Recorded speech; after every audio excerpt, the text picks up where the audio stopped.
I went on a $40 0 K family cruise without me. They thought I'd be too old to notice. I called the bank from the airport and froze every one of their cards before the ship left port. The kitchen smelled of rosemary and butter. I had been simmering the stew for hours, just the way they liked it, rich, thick, with chunks of tender beef and potatoes that melted on the tongue. The dining table was already set, silverware polished, napkins folded into little swans, just like I used to do when their father was still alive. They came in with the same noise as always, laughing, phones buzzing, shoes tracking in beach sand. "We should get to the port early," my son said, placing a glossy cruise itinerary on the table like a trophy. They upgraded us to the luxury deck. It comes with private butlers and a seafood bar. My hands trembled just slightly as I ladled stew into the bowls. I did not want to intrude. I never do. But something about the way they avoided looking at me, even as I stood right there, apron still on, spoon in hand, made the silence feel sharp. So I asked carefully, "Do you need me to pack anything for the trip?" It was my daughter-in-law who answered first. She did not even lift her eyes from her phone. "Mom, the ship does not offer fall risk insurance. You know what that means, right? We cannot afford for someone to take a tumble on a moving deck." Then came the laughter. Not warm laughter, not the kind that makes your eyes crease. This was the dry kind, the kind that sounds like shoes scraping tile. My grandson, spoon already halfway to his mouth, smirked. "She's just a roach with a penchant. She survives everything but adds nothing." That word, roach, it hit me like a slap made of smoke. I could not even feel the bowl slipping from my hand. It shattered on the floor with a sharp crack. Stew sprayed across the linoleum. My feet stood still in the middle of it, shoes soaked in beef broth. No one moved to help me. "Great," said my daughter-in-law, annoyed, standing finally.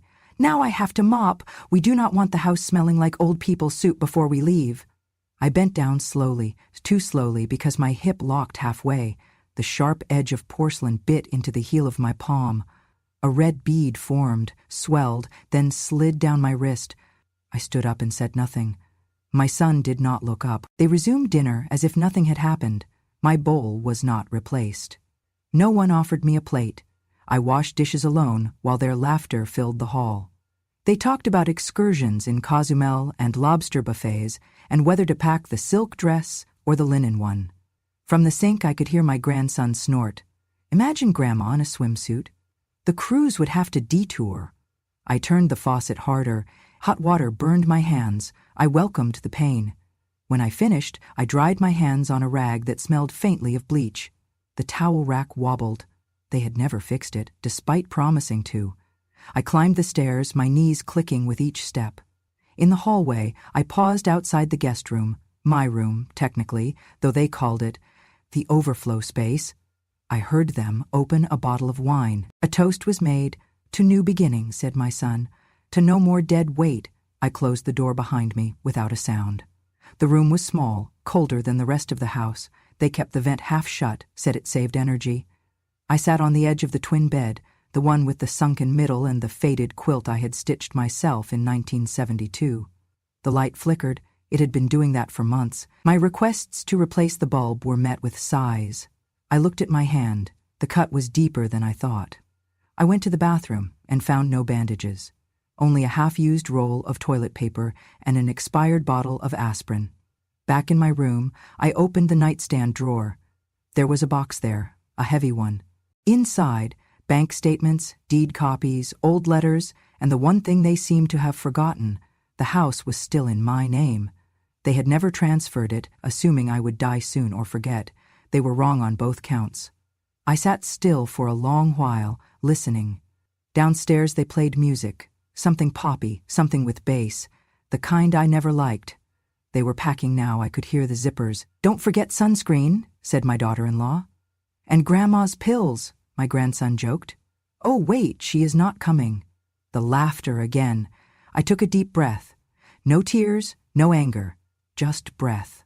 I opened my closet, pulled out the small black suitcase I had not touched since the funeral, folded one dress, one cardigan, the good shoes, my documents. The rest I would not need. I left the suitcase by the door, sat on the bed, folded my hands. Tomorrow, I would start making calls, and by the time their ship left port, they would remember that even roaches have claws. There was a time when my name meant something, when students stayed after lectures just to hear a little more, to ask if Emily Dickinson had really meant to be that lonely, or if Hemingway ever cried. I was Professor Marie Whitman back then, Department of English, tenured before I turned 40. I taught through 3 deans, 4 presidents, and 30 graduating classes. But none of that mattered once I stepped into this house. In here, I am Mom. Or worse, her. My grandson used to be proud of me. When he was little, he'd tell his teachers his grandma wrote books and spoke French. He even took one of my old lectures, printed and highlighted, and presented it as his own paper in 9th grade. I did not scold him for that. I just smiled and helped him pronounce existentialism without tripping. But everything changed the year he applied to college. He sat me down one evening with a desperate look. Ivy League or nothing, he said. Brown or Columbia. Anything else would be a failure. He needed a letter of recommendation from a respected academic, and I was it. I was flattered, of course, until I read the draft he wanted me to sign. It was full of lies. He claimed to have published literary critiques, led a poetry group for veterans, volunteered at a center for at-risk youth. None of it was true. I told him gently, "Sweetheart, I can write you a letter, a good one, based on what you've actually done," he snapped. "That's not good enough. I'm competing with kids who are building satellites and saving orphans. No one cares if I was on the debate team," I said. "Then, be honest. Let your words matter." He called me selfish, a dinosaur. He told his mother that I had sabotaged his future. From that night forward, I was no longer Grandma the scholar. I was Grandma the saboteur. My daughter-in-law began to change how she looked at me. Less respect, more eye rolls. One afternoon, she walked in while I was reading on the porch and snapped a photo without asking. Later, I saw the image posted on her social media with the caption, "This woman thinks Shakespeare invented democracy. Lol." Worse, she started screenshotting my Facebook posts and sending them to her group chat. I know because I overheard her cackling in the kitchen. "Lehon? Balaichia fake news Roy?" I never even posted about politics. Only poems, quotes, old photos of books I loved. But to them, everything I said was outdated, irrelevant, embarrassing. I began to notice little things disappearing. My reading glasses, the address book I kept by the phone. Contacts vanished from my phone. Susan, my dearest friend from college, who sent me a card every Christmas for 30 years, stopped answering my calls. I tried to call her twice, then 3 times. Each time, a confused voice would answer, "You have reached Pete's Pizza. How can I help you?" At first I thought it was a wrong number. Then I looked closer. Her contact name was correct, but the number was different. I asked my grandson if he had touched my phone. He shrugged. "Maybe you saved it wrong. Happens at your age," I asked again. My daughter-in-law chimed in. "She's been calling a pizza shop all week. We should probably have her checked out." They both laughed. Later, during dinner with some of their friends, they played the voicemail I had accidentally left on that pizza line. It was me, confused, asking Susan if she still remembered the pink scarf I crocheted her in '81. The room howled with laughter. "Is that her? That's so sad, it's funny." I swear my grandma did the same thing. She asked the mailman to turn off the TV. Old age is tragic, but hilarious. They thought they were being discreet, whispering behind napkins, but I heard every word, and I smiled politely, excused myself, and went upstairs to my room, the overflow space, as they called it. There I sat on the edge of the bed, staring at the blank screen of my phone. I held it like a relic. It no longer connected me to the world. It was now a tool of humiliation. That night I cried quietly, not for the pizza incident, not for the laughter, but for the slow erasure of who I had been. It is one thing to be forgotten. It is another to be rewritten as a joke. The next morning I tried calling Susan again, using my old paper Rolodex. This time she answered. "Marie?" she gasped. "Where have you been? I thought you had passed away. Your number changed. Your Facebook was deleted." "I never deleted anything," I whispered. "I sent flowers to the old address. They came back marked, 'No longer at residence.'" That was when it clicked. They had rerouted everything. my mail, my number, my accounts. They made me a ghost in my own life. I started checking everything. My credit score had been accessed 6 times in 2 months. Subscriptions were opened in my name. The Wi-Fi was no longer registered to me. Even the family Netflix account had my profile listed as Basic Grandma. At dinner that evening, I said nothing. I passed the bread. I smiled. I even complimented the salad, though it was soggy. But in my heart, something clicked into place. A quiet fury, a resolve. They thought I was fading. But I was not disappearing. I was documenting. The next week, I borrowed a notebook from the dollar store. I began writing down everything. The things they said, the charges I never made, the gifts they claimed I gave, but never did. I found the device manual for my hearing aid. It had a recording function. I began recording. I started with a morning conversation. My daughter-in-law, if she dies before the cruise, can we get a refund? My grandson, she's like mold. You cannot kill her. She just grows quieter. My son, as long as she keeps signing the checks, I do not care what she hears. Each sentence inked into my notebook like bricks in a wall. I was building something. A case, a mirror, a weapon. At night, I practiced smiling in the mirror. Not fake, not forced, just calm. The kind of smile that does not forgive, but waits.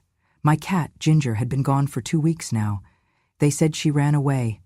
I found her collar in the trash. They denied it. Are you sure that's not from a stray? My daughter-in-law said, sipping tea from the mug I gave her last Mother's Day. She never really liked cats anyway, my grandson added. I stared at the empty cushion beside my bed. Ginger used to sleep there. She was soft, warm, a heartbeat beside mine. I opened the drawer next to me. Inside were the documents they forgot to steal. Title deed, bank account access, a notarized power of attorney unsigned. A letter from the university offering me a lifetime lecture series. I had declined it, thought it was time to rest. Not yet, I thought. Not until the stage was mine again. Not until they knew what it felt like to be rewritten, betrayed, mocked. Not until they saw what a roach with a penchant could do when she remembers every word, every lie, every laugh. And never forget, I did not ask for the kitten. That much is important to remember. It was not something I hinted at, or requested, or even hoped for. It was given to me, packaged like a peace offering on my 75th birthday, tucked in a woven basket with a ribbon and a card that said, "To the best grandma ever." I should have known better. Gifts in this house often come with barbed wire wrapped in tulle. "She's yours," my grandson had said, holding out the basket. The kitten was barely 8 weeks old, with ears too big for her face and fur the color of cinnamon. She blinked up at me with amber eyes, unsure but trusting. "You should name her," he added, as if this were a new beginning. "Ginger," I whispered, reaching in. "She looks like gingerbread."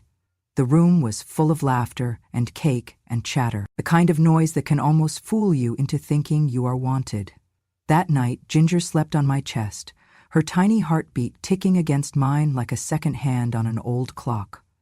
I had not felt that kind of warmth in years, not since my husband passed, not since the house was still mine, and not just the place they let me exist in. For 7 days, she became my companion. She would curl into the crook of my arm when I read. She followed me into the kitchen when I boiled tea. She greeted me at the door of my room each morning like I was the center of her world. It was a small bond, but it held more honesty than anything else I had left. And then, on the 8th morning, she was gone. No paw prints, no food eaten, no trace of her warm little body on the blanket, just a silence that felt wrong.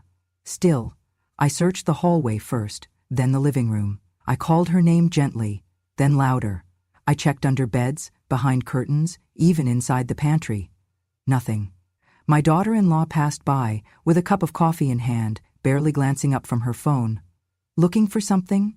Ginger, I cannot find her," she sighed theatrically. "Oh, that cat? She's probably hiding, like you do when we have guests." I waited all day. I left food out, I shook the treat bag, I even went outside and whistled, though she had never been out. By evening, I asked again. My grandson looked up from his game controller. Maybe she ran away. Some animals can sense weird energy. I blinked. "What kind of energy?" He shrugged. "Like Old people vibes or bad luck? Animals are smart like that, my daughter-in-law laughed. I read somewhere, cats avoid rooms with dying plants and bad feng shui. No offense, Mom. No offense, as if dressing cruelty in a horoscope made it less sharp. I returned to my room. Her bed was gone. The little woven basket, the toys, the food dish, all of it had vanished. I opened the closet. Empty. No scratching post, no litter box, no sign she had ever existed. I opened the trash bin in the garage. There, half buried under empty soda cans and a torn grocery bag, was the pink fleece blanket she used to sleep on, the one I had stitched her name into with trembling hands. I took it out, dusted it off. It still smelled faintly of her, that soft, milky kitten smell. I pressed it to my face and sat down, right there on the cement floor. I did not cry. I just sat as the cold crept through my knees and into my bones. They had taken her from me, without a word, without hesitation. Later that night, when I confronted them, carefully, gently, my daughter-in-law said, "You know, Mom, some animals just are not meant for this environment. Ginger was too sensitive." My son said nothing, just scrolled through his emails, and my grandson muttered, "She was annoying anyway," scratched my sneakers. I wanted to scream. Instead, I nodded. I said, "Thank you for thinking of me." I said maybe it was for the best. I said I would be more careful next time. I became an accomplice in my own erasure. That is what happens when you are old. You learn to nod while they write you out of your own life. They noticed I was quieter after that, less present, but they misread it. They thought it was sadness. It was clarity. I began to list the things they had taken from me, not all at once, but little by little, like moths eating through silk. The garden, once mine, now paved over for a fire pit and 2 plastic Adirondack chairs. My kitchen, reorganized, my cast iron pans replaced with non-stick garbage that peels at the attic. My books, boxed and stored in the attic because the shelf looked cluttered. My radio, gone. My chair, replaced. My photos, taken down to make room for new memories. My calendar, crossed out, rewritten, replaced by their appointments. Even my name. They no longer called me Marie. I was Mom, or her, or Grandma, said with a groan, like it tasted bad. Piece by piece I vanished. I became an echo in the house I once built, and every time I tried to push back, even gently, I was met with the same exhausted sighs. "Mom, don't start. God, you're being dramatic again. We're trying to make things easier for you. Why do you resist?" Resist? I had not resisted a thing in years. But now, the blanket in my lap reminded me what resistance looked like. It looked like remembering. I began to write again. Just a little each night, not poems, not essays, but lists. Lists of what they had said, what they had taken, what they had done when they thought I was too tired to notice. I kept the notebook under my mattress. One evening, I overheard my grandson laughing in the hallway. I told my friend Grandma's not even a person anymore. She's just an artifact with a pulse. In the morning, I went to the bank. I said I needed a copy of my latest statements. The teller, a kind young man with braces, asked if I was okay. I told him, "I am just doing a little housekeeping." He smiled. I went to the pharmacy next. I filled my own prescriptions and asked for a printout of every medication I had ever taken.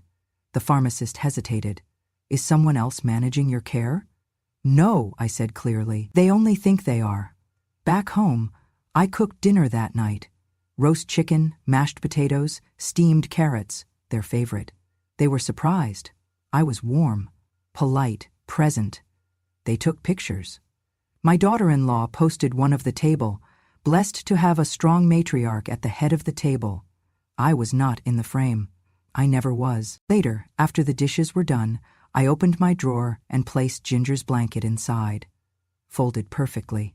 That night, I slept with the window open, and I dreamed of a cat that did not run away. She was taken, and I was done pretending I could not see it. Thanksgiving came with its usual empty rituals. I had long stopped expecting warmth from the holiday, only performance, the smell of cinnamon candles, the echo of clinking glasses, the false comfort of a home that had forgotten how to hold me. This year, they planned a 4 generations photo. My daughter-in-law barged into my room while I was still in my robe, a mauve flannel thing that I had stitched years ago. "Mom, could you change into something more presentable?" "Presentable? For the pictures. We're doing a family shoot before dinner. I got a photographer from Instagram. She does holiday spreads. Wear something fall-colored. Not too sad." I almost asked what too sad looked like, but instead I nodded. I went to the closet and pulled out my mustard cardigan, the one with the chipped button and faint tea stain at the sleeve. I had few choices left. She frowned. "Do you have anything tighter?" "No," I said simply. "Well, at least put on some blush. You look washed out." "Washed out?" She left before I could answer. I sat down, took out my compact mirror, and stared at my face for a long moment. My lips trembled, but I applied a light touch of lipstick, just enough to look alive. Downstairs the house had transformed. Orange garlands, gold-trimmed plates, a centerpiece of dried corn husks and plastic pumpkins. Everyone was dressed like a magazine ad, coordinated tones of rust and beige and cream. They had even dressed the baby in a tiny pilgrim outfit. When I stepped into the room, the photographer said, "Oh, perfect. Grandma's here. We're going to position her on the armchair." They placed me down like a prop, adjusted the shawl on my shoulder, tilted my chin. A flash went off. Then another. The baby cried. My grandson grumbled. My son pretended to check his phone. "Let's try again," the photographer said. Big smiles. 1, 2. I tried to smile, but my hip ached. The chair had no cushion. I leaned slightly to the left to avoid the pressure. My legs started to cramp, but I held the pose. Click. "There. Perfect," the photographer exclaimed. My daughter-in-law clapped. "This is the one we'll post." Then, without warning, she turned to me and said, "Okay, Mom, you can head back upstairs. We don't want you overdoing it. Dinner will be a while." I blinked. "I thought we were all eating together." "We are. Just later. You should rest. You look tired in the photos." I looked at my son. He nodded vaguely. "Yeah, Mom. Go lie down. We'll call you when we plate." But no one ever called me. I waited in my room for over an hour. I listened to the laughter, the music, the clatter of cutlery. I smelled turkey and gravy, stuffing and cranberry, the yeast of fresh rolls. At some point, footsteps approached. A knock. Then the door creaked open. My grandson appeared holding a styrofoam container. "Sorry," he said flatly. "We forgot." "Here." He placed it on my desk, then turned and left before I could open it. Inside was a cold portion of turkey, mashed potatoes clumped together like paste, and half a dinner roll. No gravy. No silverware. No pie. I ate with my fingers. I stared at the container long after it was empty. I folded it neatly, like it deserved better. When I opened Facebook later, the first thing I saw was my face, posted by my daughter-in-law. "So blessed to have Grandma with us this year, 4 generations strong." There I was, slumped in the chair, lips pressed together, like I had just bitten pain. My eyes were glassy, my hand gripping the armrest for balance, but the caption made it seem like I was glowing with joy. I scrolled down. Dozens of comments. "She looks so happy. Cherish every moment with her. They go too fast. Such a sweet old soul." I read every comment. I did not cry. I had done that already. Instead, I clicked Save Photo, not because I wanted to keep it, but because I would need it later. Later that night, I heard them in the kitchen. "She really does complete the aesthetic," my daughter-in-law said. "Gives it that generational depth." My son chuckled. "Yeah, nothing says tradition like a breathing relic." "She's useful in doses," she added, "kind of like a fireplace." Their laughter drifted upstairs like smoke. I sat on the edge of the bed, feeling the weight of the cardigan still on my shoulders. I had not even taken it off. I stared at the photo again, that moment where I was leaning to avoid the pain, frozen, misunderstood, rebranded as joy. They used me like garnish on a plate they never served me from. And in that silence, I realized they would never let me be more than a prop again. Not unless I forced them to see me as something else. Something real. I opened the drawer, pulled out my notebook, and I wrote one line in capital letters. A prop with a plan. I underlined it twice. Then I turned the page and wrote down everything they had said about me that week. Every phrase, every insult, every time they smiled with their teeth but not their eyes. Because props do not speak.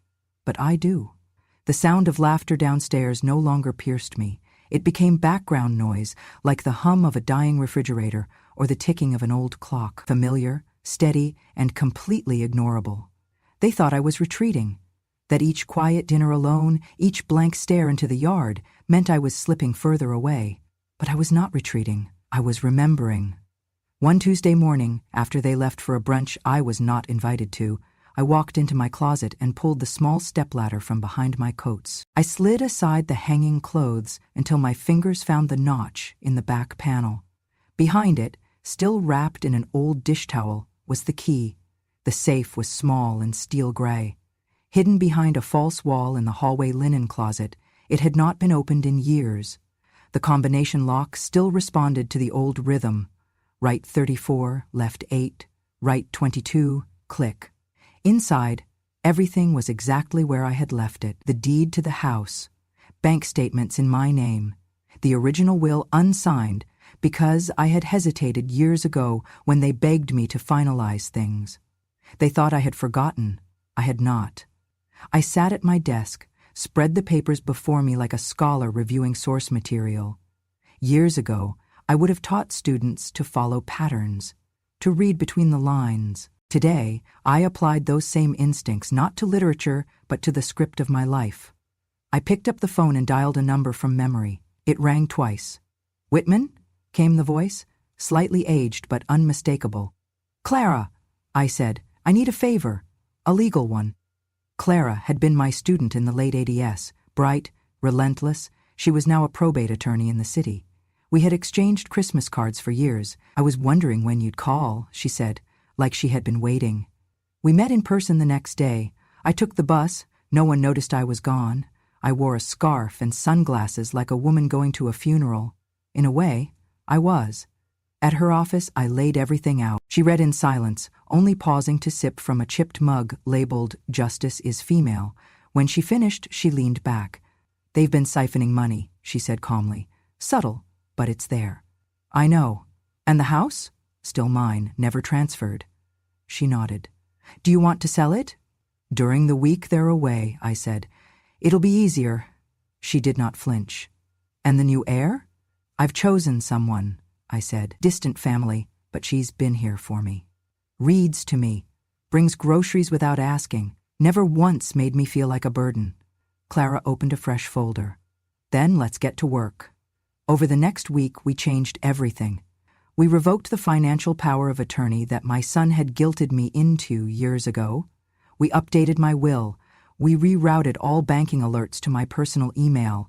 We reset passwords. We notified my pension office. We registered a new durable medical power of attorney, one that named no one in this house. By the time Friday came, the house was under contract with a quiet buyer, a widow who wanted peace and did not mind the outdated kitchen. The closing date was set, 2 weeks from now, perfectly aligned with the day my family's cruise departed. Back at home, I cooked dinner like nothing had changed. I smiled when they passed the potatoes. I nodded when my daughter-in-law said, "You've been very well behaved lately." At night, I practiced writing my name in calm, steady strokes. It would need to match on multiple documents. I kept a bag under my bed, just one. Inside, my documents, a change of clothes, a small envelope of photos I refused to leave behind, and Ginger's blanket. My grandson once said I was a roach with a pension. Let him find out what roaches do when they've lived through wars, betrayals, and the erosion of self. We do not just survive, we adapt. And sometimes, we remove the floorboards under those who tried to step over us. They left in the dark, whispering so they would not wake me. I heard them anyway. Suitcases rolled down the hallway like soft thunder. Shoes tapped against the tile with hurried purpose. My daughter-in-law cursed under her breath when she spilled something, probably the vitamin packs she insisted everyone take for immunity. I stayed in bed, eyes closed, breath steady. "Did you pack the charger?" my son asked. "Yes." "His passport?" "In the front pocket." "And Mom's pills?" my grandson asked, then snorted. "Oh, wait, she's not coming." Laughter followed. Then the front door clicked shut. Silence. I waited a full 5 minutes, then rose and walked to the window. Their SUV pulled out of the driveway, headlights bouncing off the lawn ornaments. I watched until they disappeared. Then I boiled water for tea. The mug I used had no words on it, just a chipped rim and a faint crack near the handle. It had belonged to my mother. She once said, "When they stop asking what you want for breakfast, start preparing your escape." I sipped in silence. At 8:07 a.m., my phone rang. It was Clara. "It's done," she said. "Title transferred, funds wired. The buyer's agent has keys. The house is no longer yours, legally speaking." I nodded, though she could not see me. "And the accounts?" "All accounts tied to your name but accessed by others. Frozen. Fraud department flagged them as potential identity theft. Your grandson's credit card was declined this morning at a smoothie stand." I let out a small sound, not quite a laugh. "A release." Clara continued. "The bank confirmed the full transfer. 3.4 million. It's safe in your new account. No one but you can touch it." "Thank you," I said softly. She paused. "Do you want to know where they are right now?" "No," I said. "I already know." At the port of Miami, chaos unfolded like a poorly directed play. They had arrived with coordinated luggage sets, printed itineraries, and entitlements stitched into every breath. My daughter-in-law wore a sun hat the size of a steering wheel. My grandson recorded everything on his phone. Content for the cruise vlog, he had told his friends. But the first hiccup came quickly. The check-in agent frowned. "I'm sorry, ma'am. There's a hold on your booking." "What kind of hold?" my son asked. "Financial. The payment method was declined, and it appears there's an alert on the primary traveler's ID." My daughter-in-law leaned forward. "Excuse me? Do you know who we are?" "No," the agent said flatly. "But the system does, and it says here this reservation is under investigation." The next 30 minutes were a blur of phone calls, escalating tones, and rising tempers. Security was summoned when my grandson began shouting. "I paid for this." "We paid. You paid with money that wasn't yours," the security officer said calmly. Then came the final blow. A federal officer arrived, badge clipped to his belt, and asked my daughter-in-law to step aside. He showed her something on a tablet. Her face drained of color. She pointed at her husband. "He told me to do it. It was his mother." The officer raised an eyebrow. "So you're admitting you used her name to open lines of credit?" "It wasn't like that," she screamed. "She gave us permission." "Did she?" the officer asked. "They tried calling me twice. I let it ring. The third time I answered. You," my daughter-in-law shrieked. "You did this." "I'm drinking Earl Grey," I said. "It's a bit early for yelling." "You bitch! You ruined everything!" "No, dear," I replied. "I ended what you started. You think you've won? You think you're smart. I think I'm free," I said simply. She screamed again, this time so loudly that I had to pull the phone away from my ear. Then came the words I had waited for, not out of satisfaction, but out of confirmation. "That old bitch, she's the one who did this." A pause, then the officer's voice. "Ma'am, I'm going to ask you to calm down." I ended the call. Set the phone down, poured more tea. Outside, the wind moved the trees gently. Birds chirped like nothing had changed. But something had. Everything had. By evening, I was sitting in a quiet rental apartment a few miles away. Small, clean, mine. No echo of footsteps above me. No sounds of slamming drawers. No one telling me the Wi-Fi was not for old people. Just peace. I lit a candle and took out my notebook, the same one I had started months ago. I flipped to the last page, wrote one sentence. They left to conquer the ocean. I stayed to reclaim the shore. Then I closed the book. And for the first time in years, I slept with the door unlocked. They came home 3 days early. I imagine the ship felt too small after what happened at port. Or maybe they realized, without access to my money, their plans weren't sustainable. Perhaps the sting of being told no publicly for the first time in years was just too much to bear. But when they pulled into the driveway, it wasn't the driveway they remembered. The house had changed, the garden had been trimmed, the rusted patio chairs replaced, the front door was a different color, and the locks, they didn't fit their keys. They stood there, dumbfounded, bags in hand, sunburned from their failed vacation, ringing a doorbell that no longer answered to them. Eventually, a woman opened the door. "I'm sorry, can I help you?" she asked, polite but firm. My daughter-in-law blinked. "This is our house." "No," the woman said. This house was purchased 2 weeks ago. The deed is in my name. That's impossible. My mother-in-law lives here. This is her home. The woman looked confused for only a moment, then smiled gently. You must be her family. She left a note in case you came back. She stepped away and returned with an envelope. Inside, one sentence. I let you live in my house. You mistook it for yours. The woman shut the door. They tried to call me again. I didn't answer. They showed up at Clara's office the next day demanding explanations. Clara handed them a stack of documents. Everything was done legally, she said. Marie Whitman transferred all assets voluntarily and in full mental capacity. There is nothing for you here. They exploded. My daughter-in-law threatened to sue. My son demanded restitution. My grandson muttered, "This is elder abuse." Clara raised an eyebrow. "No," she said, "but what you did was..." She placed a copy of the restraining order on the table. "You are now legally barred from contacting or approaching Mrs. Whitman or her new residence. Any violation will be treated as harassment." "But she's our mother!" my son yelled. Clara didn't flinch. "Funny, you didn't treat her like one." It didn't stop there. The real unraveling took time, and it came piece by piece. First was my daughter-in-law. She had spent years curating an online persona, devoted mother, loving wife, doting daughter-in-law. She had millions of views on videos of her surprising grandma with flowers, knitting blankets for me, baking gluten-free pies because mom deserves love too. But the internet is a fickle beast. It started with one comment. "This seems fake. Why does grandma look scared?" And then came the video I uploaded anonymously, just a short clip. The audio from my hearing aid synced with a blurry shot from the kitchen cam. Her voice, clear as day. "If she dies before the cruise, can we get a refund?" And another, "She's like mold. You can't kill her, she just grows quieter." People noticed. People listened. The comments turned. Then the reposts began. Within a week, her sponsors pulled out. Within 2, her page was locked, then deleted. A BuzzFeed article titled "The Grandma Who Fought Back" featured my story. Well, part of it. Just enough to make people think. Just enough to make her sweat. Then came the investigation. Elder abuse, financial manipulation, theft.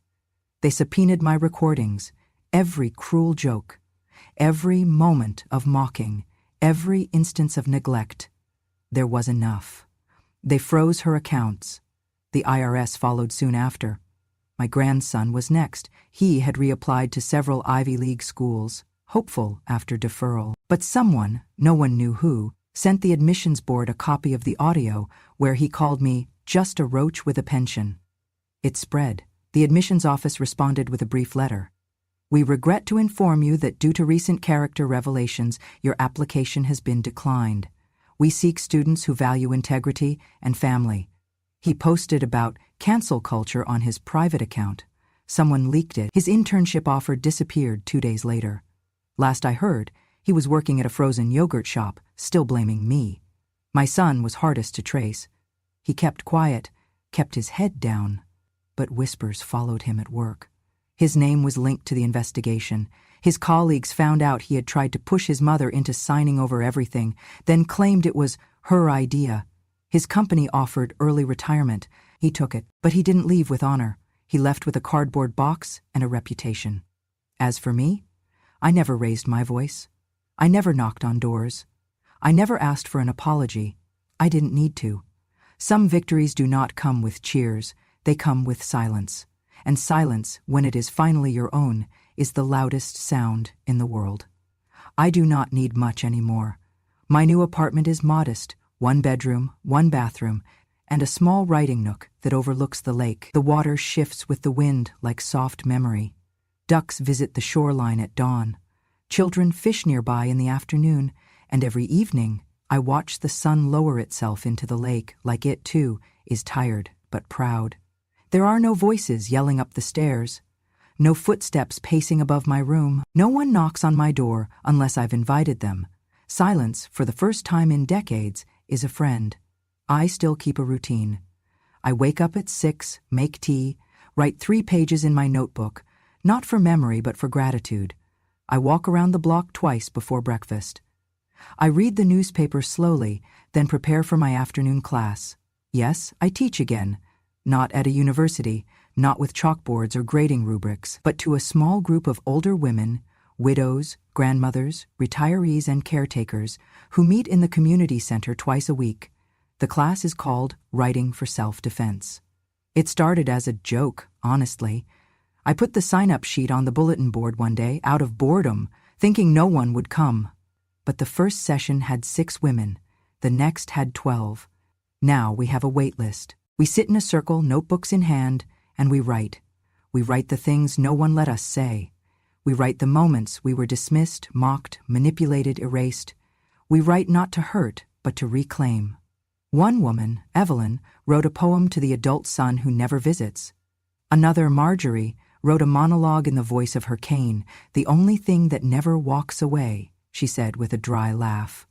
They are brilliant, they are survivors. And they remind me that silence is not the absence of voice. It is often where it hides, waiting. Sometimes I share pieces of my story, just enough to let them know I understand. They nod, knowingly. None of us are surprised by cruelty, but we are continually amazed by our own strength. One afternoon, as I was cleaning out my inbox, I found a letter waiting in my mailbox. Handwritten, no return address.